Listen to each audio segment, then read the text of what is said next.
ይሄን በዚህ እንዝጋውና ስለ ደም መንፈስ ላምጣላችሁ። አንድ ልጅ ኢጃኩሌት የሚያደርግ ወይም ደግሞ ዘሩን የሚያፈስ ግሎሲ የሚፈጽም ልጅ ነበርና በቀን 7 ጊዜ 8 ጊዜ ዘሩን ያፈስ ነበርና መጨረሻ ላይ ደሙ ሲወጣ ነው እንደ እርካታም እንደ ፎይታም የሚሰማው። ደም ካላየ በፍጹም አስቡት፣ በቀን እና እንደሚንቋቋ እንደሚንሳጠጥ እንትን ወገቡ ይንቃቃል ማለት ነው። በእርግጥ ስፖርት ሲሰሩ ሊንቋቋ ይችላል፣ ግን ይሄ ልጅ ሲራመድ ገጭ ይላል ሰውነት ያለ ይንቋቋል አለ። ደረጃ በፍጹም መውጣት አልችልም አለ። እንግዲህ ከኤክስፒሪየንስ ነው የምነግራችሁ። አይኔን በትክክል ገልጬ ማየት አልችልም አለ። እንደዚህ ገልጬ ማየት አልችልም አለ። ድብዝዝ ይልብኛል፣ እይታ ይቀንሳል። ግሎሲ በጣም አደገኛ የሆነ መጥፎ ልምምድ ነው። ከዛ ቀጥሎ ደግሞ ከእግዚአብሔር ያጣላል፣ ያስቀስፋል።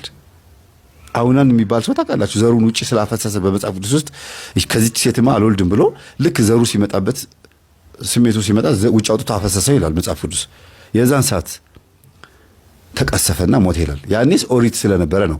በሐዲስ ኪዳን ስንቱ በኮንዶም ዘሩን ጠቅልሎ ጥሏል። የታለ የተቀሰፍኩት ሊል ይችላል። መቀሰፍ ብለን እኛ ያስቀመጥነው መስፈርት ስላለ ማለት ነው። ግን አለመውለድ፣ አለማግባት፣ ስራ አለማግኘት፣ ተምሮ ስራ አለመቀጠር፣ በረከት አለማግኘት መቀሰፍ አይደለም እንዴ? እስቲ ዝም ብሎ ከንቱ ሆኖ መቅረትስ መቀሰፍ አይደለም? ሃይማኖተኛ አለመሆን፣ መንፈሳዊ አለመሆን መቀሰፍ እኮ ነው። የምንጠይቀውን ነገር አለማግኘት፣ የምንለምነው ነገር አለመቀበል፣ ሲንኳኳ በርስና እንኳኳ አለመከፈቱ መቀሰፍ አይደለም እንዴ? መልስ ከሰማይ ማጣት መቀሰፍ እኮ ነው ቤተሰቦች። ከዚህ በላይ የአውናንን ግብር እንዴት አልደገምኩትም ይባላል? እንደግመነዋል። በደንብ ነው የደገምነው። ግብረ አውናን ማለት ይሄ ነው። ስለዚህ ከጎን ተመልከቱት ይሄን ቪዲዮ። እንግዲህ ወገብ ሲንሳጠጥ ሲንቋቋ ይሄን ለቀልድ ነው። በዚህ ልክ አስቡት። የፍሪጁ በር ነው የመሰለው፣ ግን ይሄ ማለት እንግዲህ የልጁን ክሳት ደግሞ በዛ አስተውሉትና ዞሮ ጥሩ ኮሜንት ጻፉ። ደም እስኪታያቸው ድረስ የሚደባደቡ የራሄሎ መንፈስ ችግር ያለባቸው ናቸው።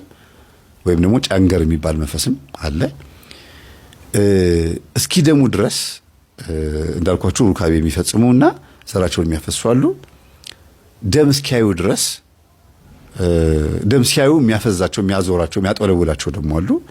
የደም ግብሩን ሚስትም ሆና ባሏ ብድጋው አናቷን እስኪላት ደሟ እስኪፈስ ድረስ ትሞጣሞጣለች። እንደዚሁም ደግሞ በሁለት ሰዎች መካከል ከባድ ክርክር ተነስቶ ተደባድበው ደማቸው እስኪፈስ ድረስ ነገሩ ይከራል። ምግብን የሚጨርሰው መጎራረስ፣ ነገርን የሚያባብሰው መመላለስ እንደሚባለው ሁሉ ታግሶ አራት አንቺ ሴትዮ ተይ ይላታል። እንደው ፈርዶብሻል ዛሬ አልሰማችሁም? እንደዚህ የሚሉ ሰዎች ቴናትና ይላል ብድጋጎ ሲያረጋት መጥፎ ነገር ይፈጠራልና የደም መንፈስ ከባድ ነው። ተራችን ታዲያ እስከመቼ ነው? እድላችን የእውነተኛ ማስተዋላችን ታስሮብን እኮ በብዙ መንገድ ጨምገናል። እስራቱ ደግሞ አንተ የምታየው ሰንሰለት አይደለም፣ የመንፈስ እስራት ነው። የመንፈስ እስራት ነው። የጉዳት እስራት ነው። የእርግማን እስራት ነው። የአመፃ እስራት ነው። የኃጢአትም እስራት ነው። የግፍ እስራት ነው። የተላለፈ የበደል ውርደትም እስራት አለ። በእውቀትም አታስወግደው፣ በትምህርትም አታስወግደው፣ ትልልቅ ተቋም ውስጥ ገብተህ የማታስወግደው፣ ገንዘብ ይዘህ የማታስወግደው፣ ሀብት ይዘህ የማታስወግደው፣ የተንደላቀቀና የሞቀ ቤት ውስጥ ኖረህ የማታስወግደው እስራት አለ። ይሄ ነው ያልገባን። ደቀ መዛሙርቱም ደግሞ ከሚፈቱት ይልቅ የሚያጠብቁት ነገር እየጨመረ የመጣበት ዘመን ነው። በክርስቶስ ቤተ መቅደስ፣ በክርስቶስ ቤት፣ በእግዚአብሔር ቤት ያሉት እስራትን ለማጥበቅ በጣም ይታገላሉ። እንድትፈታ አይፈልጉም። እንድትድን አይፈልጉም። እንድትሰቃይ ይፈልጋሉ። ምቀኝነትን ለማቆየት ይታገላሉ። ግፍን ለማቆየት፣ እርግማንን ለማቆየት ብርቱ ጉልበት አላቸው። ገንዘባቸውም ዕውቀታቸውም ከግፍ ጋር ለማያያዝ ይሮጣሉ። ታዲያ መቼ ነው የምንፈታው? ለጌታ ያስፈልጓችኋል በሉ። መቼ ነው ለአምላክ ያስፈልጓችኋል? መቼ ነው የምንለው? ለአምላክ የምናስፈልግነን መቼ ነው የምንለው? እንዲህ በሉ ነው ያለው። አስማት ያዙ አይደለም ያለው። አህያይቱን ከነውርንጭላዋ ያሰራት ሰው ሲጠይቃችሁ ለጌታ ያስፈልጉታል በሉ። አስማት ነው ይሄ ነው ወይ? አስማት ሲያስሱ የሚኖሩ አሉ። ከሀገር ሀገር፣ ከበረሃ በረሃ የአስማት ቅጠል የሚፈልጉ አሉ። እጽዋት የሚፈልጉ አሉ። ይሮጣሉ። የሚገርመው እንዲህ ማለት ብቻ ነው ለመፍታት። ለጌታ ያስፈልጉታል በሉ። ልቀቅ ነው፣ ሌላ ነገር የለም።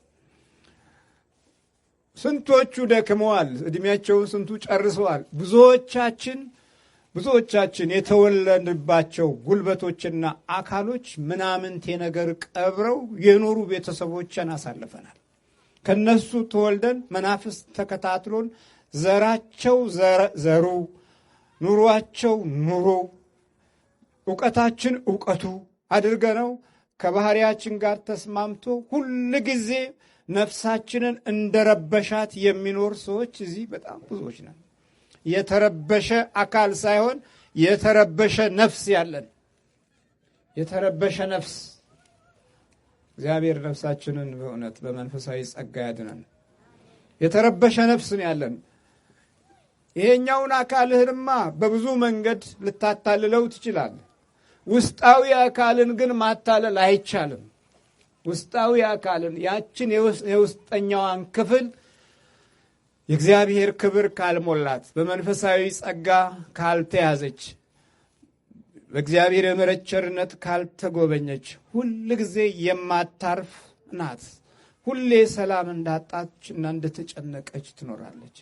ሰው አልገባውም። ይሄ ነጫ ነጩማ ምን በብዛት ስለማይገባው የእሱን ባህሪ ተከትለን ስለምንሄድ የበለጠ እስራቶቻችን ብዙ አይነት ይሆናል። ይሄ የነጩ ልክፍት እስራት አንድ ሌላ ነገር ነው።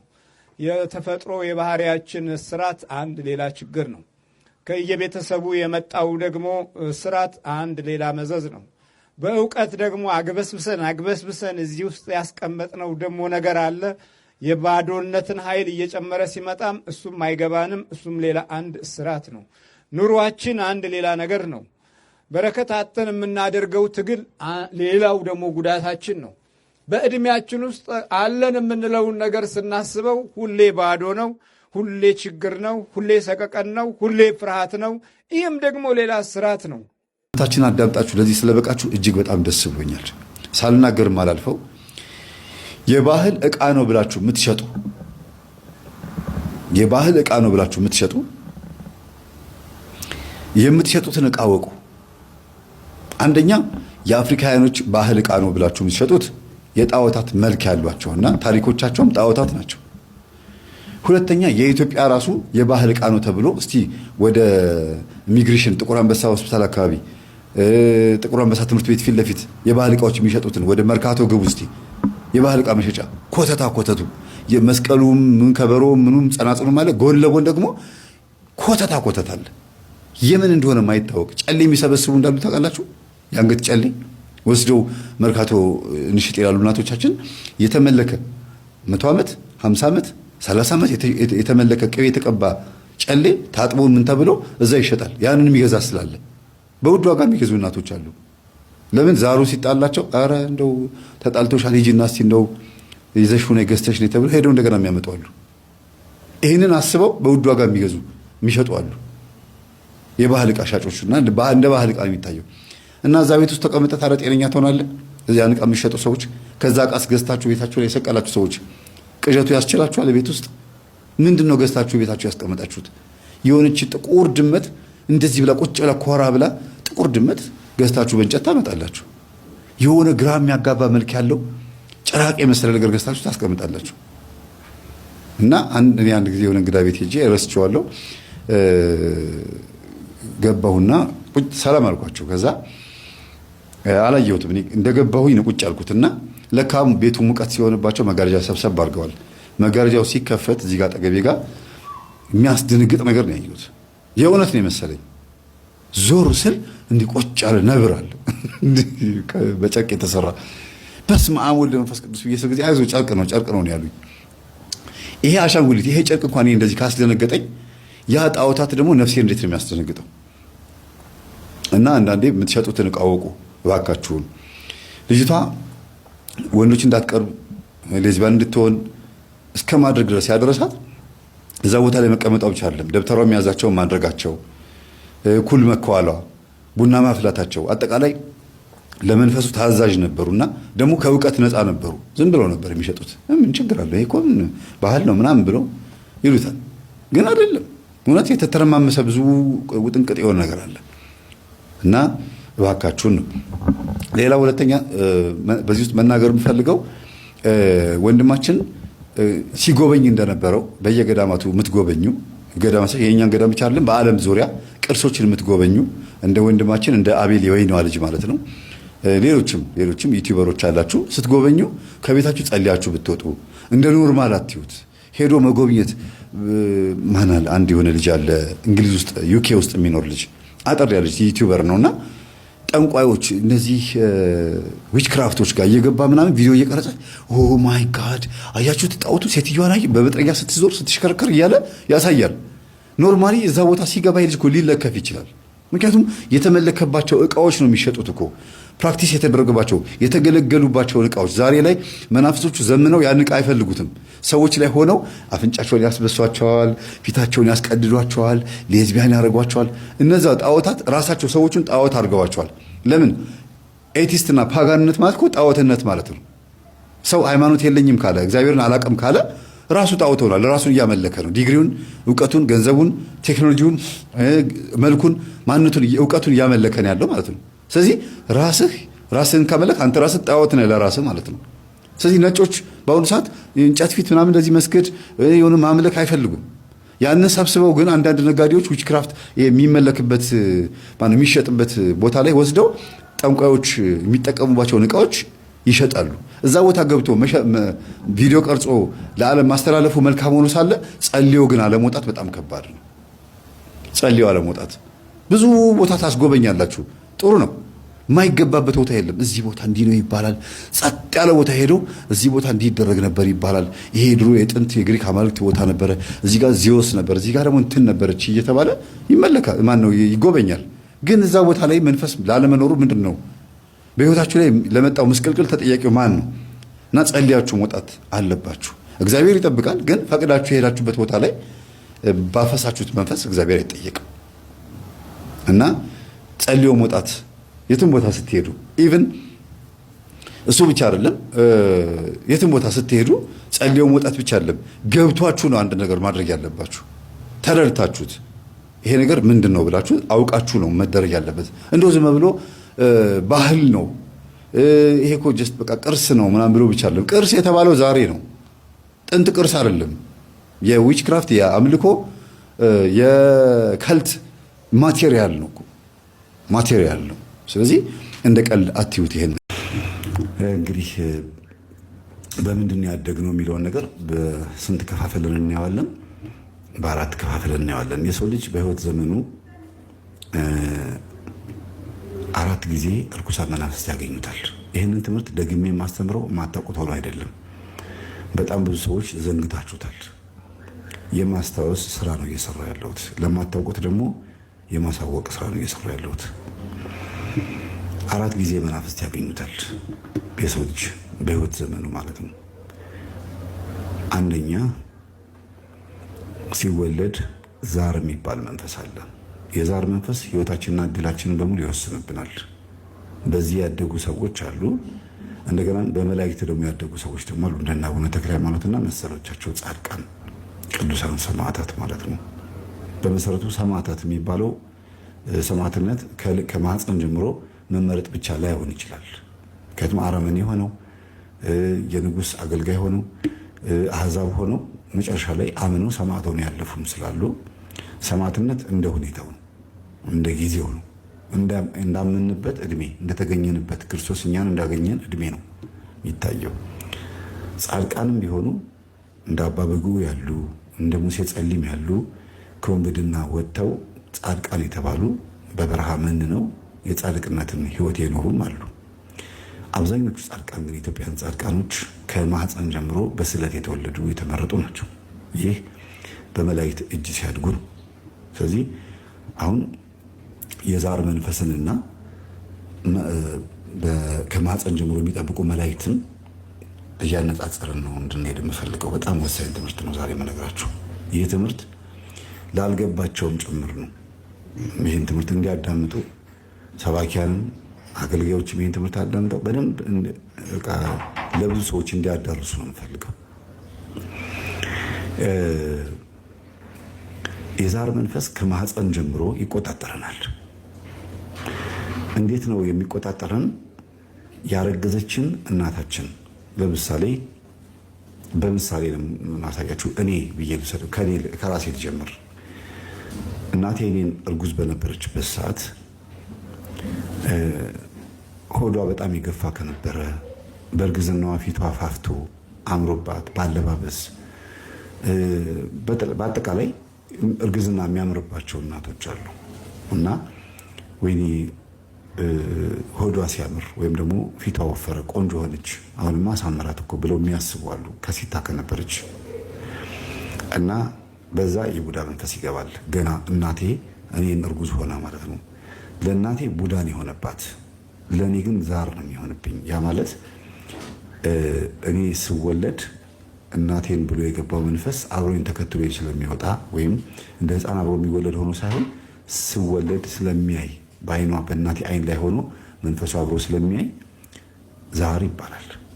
ያ መንፈስ ደግሞ ዛር ቡዳ ሆኖ ከተወለደ እድሌን ሁሉ እያበላሸ ነው የሚኖረው ማለት ነው። ሌላ ሁለተኛ እናቴ እኔን እርጉዝ ሆና ወይም ገና ከመወለዴ በፊት ሳልጸነስም ሊሆን ይችላል። እርጉዝም ባትሆን ሳልጸነስ በፊት ገና ሳልታሰብ መተት ተደርጎባት ከነበረ፣ ጮቤ ረግጣ፣ ደንቃራ ረግጣ የሆነ መተት ተወርሮባት ከነበረ፣ ሰዎች ውለውባት ወይም ሰላቢ አድርገውባት ሱሉስ ወይም ደግሞ ይሄ ጦስ ማዛወር መናፍስትን ከሌላ ወደ ራሳቸው የማዛወር ስራ ሰርተውባት ከነበረ እኔ በምጸነስበትና በምወለድበት ሰዓት ላይ ያ መንፈስ ለእኔ ዛር ሆኖ አብሮ ይወለዳል ማለት ነው። ዛር ሆኖ አብሮ ይወለዳል። ይህ መንፈስ ደግሞ እናቴን እንዴት እንዲያደርጋት የታዘዘ መንፈስ እንደሆነ ነው ማሰብ ያለብን። ለምሳሌ ጽንሱን አጨናግፎ ተብሎ የተላከ ሊሆን ይችላል። ወይም ደግሞ እነዛ ሰዎች አጫሽ ቃሚ ሊሆን ይችላሉ፣ ወይም ጠጪ ሊሆን ይችላሉ፣ ወይም ደግሞ ግለ ወሲብ ችግር ያለባቸው እናቴ ላይ ችግር የፈጠሩባት ማለት ነው። ድግምት የሚያደርጉባት፣ ቡዳም የገባባት ያ መንፈስ የነዛን ሰዎች ባህሪ ይዞ ነው የሚመጣው እናቴ ጋር። ከዛ ከኔ ጋር ሲወለድ ያንን ባህሪ ነው እኔ ላይ የሚያቀባው ማለት ነው። ከእናት ማህፀን ጀምሮ ያንን እያለማመደኝ ጫት ወዳለበት፣ መጠጥ ወዳለበት፣ ሴት ወዳለበት ወይም ደግሞ ኃጢአት ወደሚባሉ ቦታዎች ላይ እየወሰደ በቤተሰቡ እንኳን የሌለ ባህሪ። አንዳንድ ልጆች አይታችሁ ከሆነ እኛ ቤት ውስጥ እንዲህ ያለ ሰው የለም፣ ኬት አመጣኸው ይሄን ጸባይህን ደግሞ ምንድነው ከምንድን ነው ያመጣኸው ብላችሁ የምትሉት ልጅ የለም ወይም የምትሏት ልጅ። ይሄ ምንድነው? እናንተ ላይ ከሆነባችሁ አንጻር ነው። እናንተ ላይ ማድረግ አልቻለም። ልጁን ግን ከልጅነት ጀምሮ እየመራው እየገራው ይሄዳል ማለት ነው። ይሄ የዛር መንፈስ ባልተባረኩ ማህፀኖች ላይ ያርፋል። ያ ማለት ሩፋኤል ባልተጠራበት፣ ፈታሄ ማህፀን ቅዱስ ሩፋኤል፣ የጭንቅ አማላጇ ድንግል ማርያም ባልተጠራችበት፣ ማርያም ማርያም ማርያም ማርያም እየተባለ አይደለም እንግዲህ ልጅ የሚወለደው። ያኮ ከራሄሎና ከደም መንፈስ ወይም ጽንስን ወይም ማህፀንን ወይም ደግሞ ሽልን ወይም ልጅን ሊቆራኝ የመጣውን መንፈስ መከላከያ ማለት ነው። እናቶቻችን ማርያም ማርያም ማርያም ማርያም እያሉ ሴትን የሚያዋልዱት ዛር መንፈሱን ለመምታት ነው። በትክክል ደግሞ እንደ አመቺሳ ወደ ኦሮሚያ ክልል በአማራውምና ወደ ሰሜኑ አካባቢ ደግሞ ራሄሎ የምትባል ዶሮ እያረቡ ደግሞ የሚወለደው ልጅ ለመንፈስ የሚገብሩ ወይም የሚሰዉ አሉ። ዶሮ ያርዳሉ። ያቺ ዶሮ ስሟ ራሄሎ ነው። ግቢ ውስጥ ጥቁር ዶሮ የሚያሳድጉ ካያችሁ ስሟ ራሄሎ ነው። ይቺን ዶሮ ያሳድጉና ሴት ልጅ ስትወልድ ማህፀኗ አካባቢ ይመጡና እያማጠች እየወለደች እያለ ዶሮን ያርዷታል። ያንተ ነው እየተባለ ነው። የማስታቀፍ ስርዓት እየተሰራ ነው። የአመቺሳ ስራ እየተሰራ ነው። የሰሜኑ ክልል አመቺሳ ይሄ ነው።